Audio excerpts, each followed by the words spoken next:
Good evening students, I welcome you again on my channel NEET booster. मैं हूं आपका doctor गगन बोरा। बच्चों, अभी तक हमने बायोलॉजिकल क्लासिफिकेशन के 2 लेक्चर पढ़ लिए। अब तीसरा लेक्चर मेरा रिकॉर्डिंग में है और ये मैं कल तक आपको अपलोड कर दूंगा। मैंने आपके दोनों लेक्चर्स के कमेंट्स पढ़े। कमेंट्स पढ़ने के बाद मुझे लगा कि मुझे आपसे 15-20 मिनट के लिए बात करना बहुत ज़रूरी है। तो आपके कमेंट्स मैंने पढ़े, उसमें किसी ने लिखा है कि 11th क्लास के क्रैश कोर्स करा दीजिए सर, किसी ने लिखा है कि ह्यूमन फिजियोलॉजी पढ़ा दो, किसी ने बोला है कि सेल बायोलॉजी पढ़ा दो, या मुझे अक्सर जो है कॉल्स भी आते हैं और व्हाट्सएप पे भी आप लोग बोलते रहते हैं कि एनाटॉमी पढ़ा दो, या एक्स चैप्टर पढ़ा दो, या वाई चैप्टर पढ़ा दो, या जेड चैप्टर पढ़ा दो। बच्चों, आप ये समझो कि YouTube के मीडियम से माध्यम से पूरी बायोलॉजी या पूरी ह्यूमन फिजियोलॉजी पढ़ाना बहुत ज़्यादा मुश्किल है। इस बात को समझो। दूसरी बात यह है कि अगर मैं अभी उन स्टूडेंट से बात कर रहा हूं जिनको नीट का एग्जाम 2020 यानी इसी साल में देना है। अगर आप अब बिल्कुल हर चैप्टर के डेप्थ में जाके आप पढ़ते रहेंगे और मैं आपको पढ़ाता रहूंगा तो आपका सिलेबस खत्म नहीं होगा। अनफॉर्चुनेटली कोरोना की वजह से और लॉकडाउन की वजह से हम इस सिचुएशन में है कि हम हर चैप्टर की डेप्थ में नहीं जा सकते। तब आपको लग रहा होगा कि सर बायोलॉजिकल क्लासिफिकेशन आप क्यों इतने डेप्थ में पढ़ा रहे हो। वो मैं स्टार्टिंग से मैंने स्टार्ट किया और मैं हर चैप्टर को रिकॉर्ड करता चला जाऊंगा, धीरे धीरे, स्लोली, ग्रेजुअली। लेकिन जो बच्चे 2020 का एग्जाम देने वाले हैं नीट का, उनके लिए बच्चों आपको अलग स्ट्रेटेजी बनानी पड़ेगी। जिस स्ट्रेटेजी से आप सोच रहे हैं उस स्ट्रेटेजी से नहीं चलना है। टेस्ट मैच खेलने का समय नहीं है। 2020 ईयर में आपको 2020 खेलना है, क्योंकि टाइम बहुत कम है आपके पास। आप ये मत सोचो कि हर चैप्टर के अंदर आप जाओगे, डेप्थ में पढ़ोगे, मजा आ रहा है, पढ़ते रहोगे। वो समय आपके लिए चला गया, बाकी स्टूडेंट्स के लिए है। जो 11th में स्टूडेंट्स हैं अभी, जो गए होंगे या जो 12th में गए होंगे, उनके लिए वो टाइम है। आपके लिए बहुत फास्ट पढ़ने की जरूरत है। आप ये समझिए कि नीट का एग्जाम पोस्टपोन हुआ है और ज्यादा से ज्यादा वो जुलाई फर्स्ट वीक में हो जाएगा। बहुत सारे लोग बोल रहे हैं कि जून सेकेंड या थर्ड वीक में होगा, जैसे कि न्यूज़पेपर में एक आर्टिकल भी आया था।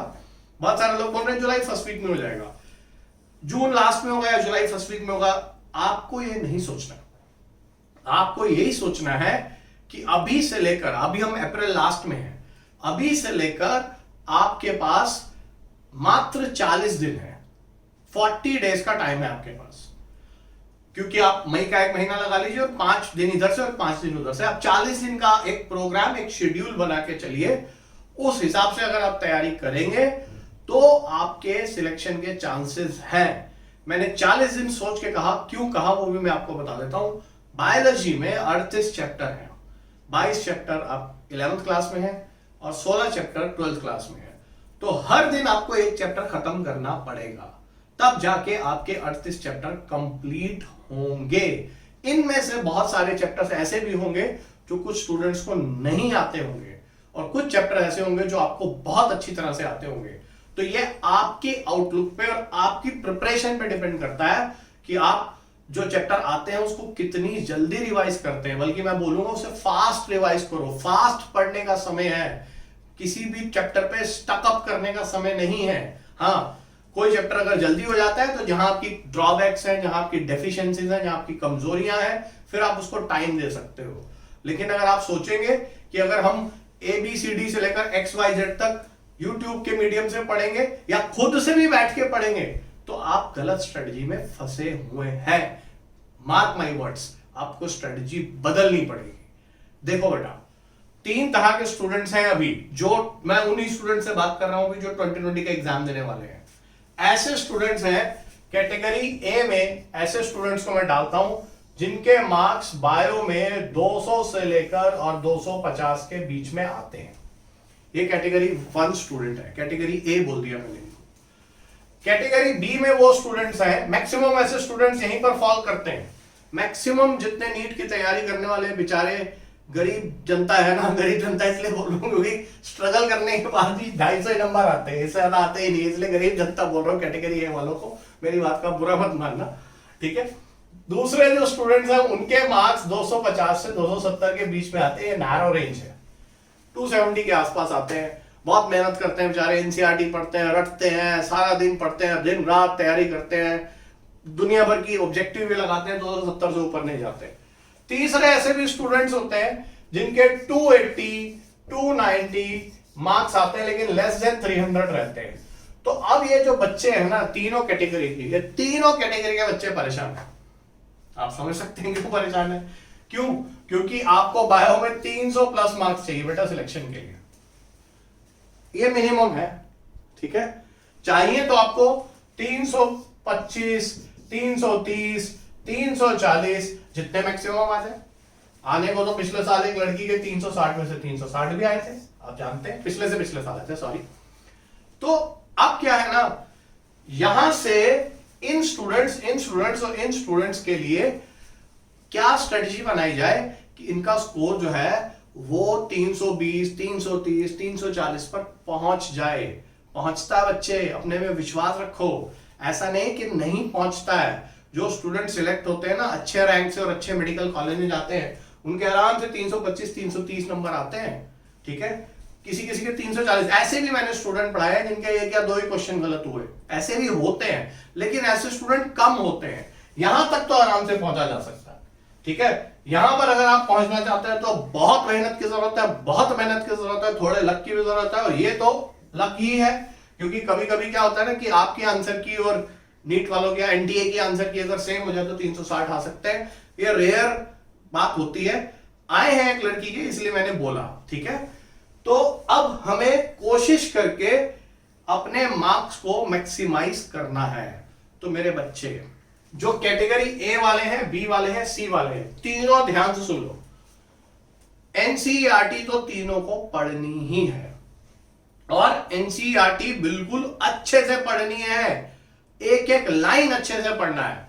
क्योंकि देखो ये बात की तो गारंटी है कि 75 क्वेश्चन तो कम से कम बोल रहा हूं 90 में से, ठीक है, एनसीईआरटी से आएंगे ही आएंगे। ज्यादा आ जाए तो बहुत अच्छी बात है, ठीक है, 80 भी आ सकते हैं, 82 भी आ सकते हैं, लेकिन मिनिमम 75 क्वेश्चन तो एनसीईआरटी से आएंगे ही आएंगे। तो 75 क्वेश्चन का मतलब 300 नंबर होता है, ठीक है। अब जब एनसीईआरटी से 75 क्वेश्चन आएंगे ना बेटा, तो इसमें से एक भी गलत नहीं होना चाहिए। अगर 80 आ गए तो बहुत बढ़िया है, 75 अगर आए और अगर इसमें एक भी गलत हुआ तो आप समझ लीजिए कि आपकी तैयारी गड़बड़ है। तो अब हमें क्या करना है, स्ट्रेटजी क्या बनानी है। स्ट्रेटजी जो मैं आपके सामने लेके आया हूं, ठीक है, वो ये है कि आपको एनसीईआरटी को यूनिट वाइज तैयार करना है।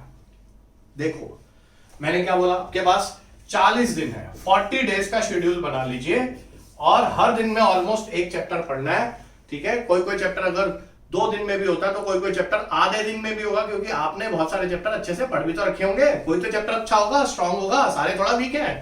तो 40 डेज में आपको 38 चैप्टर्स खत्म करने हैं। तो बेटा मैंने क्या सोचा कि अब आपकी हेल्प की जाए, तेजी से काम करवाया जाए, ठीक है। क्योंकि देखो जब आपके सर पे कोई गार्जियन की तरह खड़ा रहता है ना, तो आप काम करते हैं। अगर मैं बोलूंगा ना आप पढ़ो 40 दिन में चैप्टर, आप नहीं पढ़ोगे, आप नहीं पढ़ पाओगे।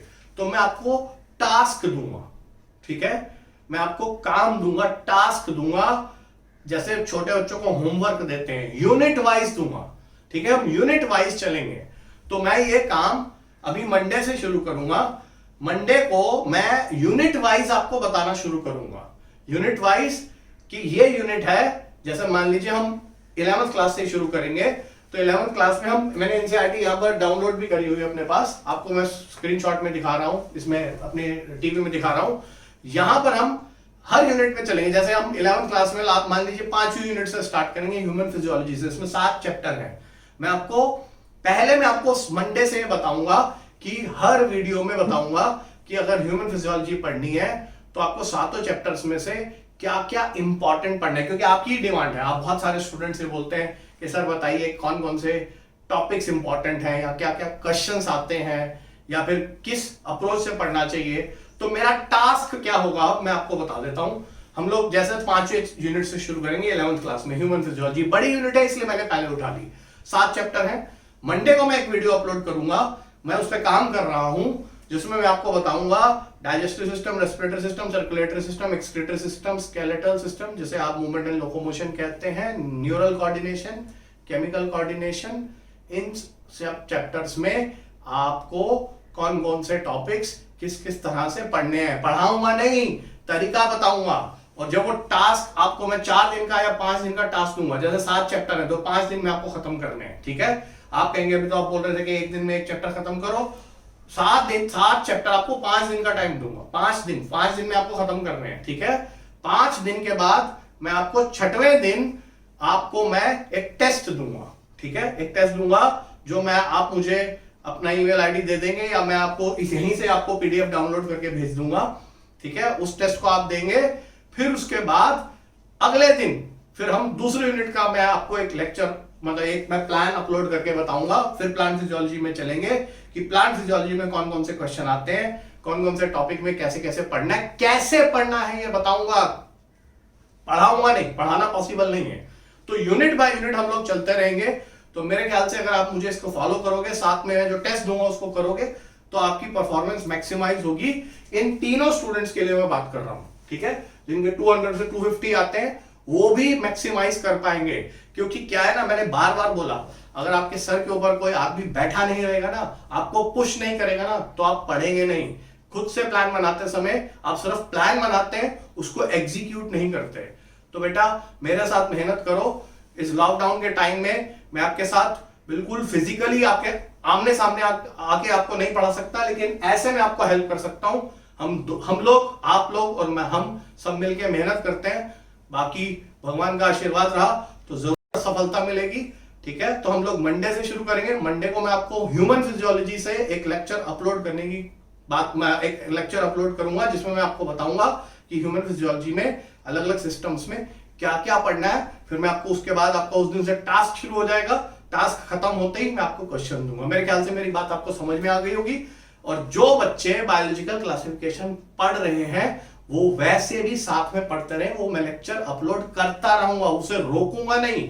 उसके अलावा मैं एडिशनल ये फैसिलिटी दे रहा हूं, ठीक है। ये मत सोचिएगा कि बायोलॉजिकल क्लासिफिकेशन नहीं कराऊंगा, वो मैं कराता रहूंगा, ठीक है। उसमें समय लगता है बेटा, वो समझो आप उस बात को, हर चैप्टर के डेप्थ में जाने के लिए टाइम लगता है, ठीक है। तो ये मेरी बात समझ में आई होगी, ठीक है। अभी तक के लिए थैंक यू वेरी मच। आप लोग अच्छे से पढ़ो, ठीक है। Good night. फिर मैं मंडे को शाम को आपसे मिलता हूं। Thank you.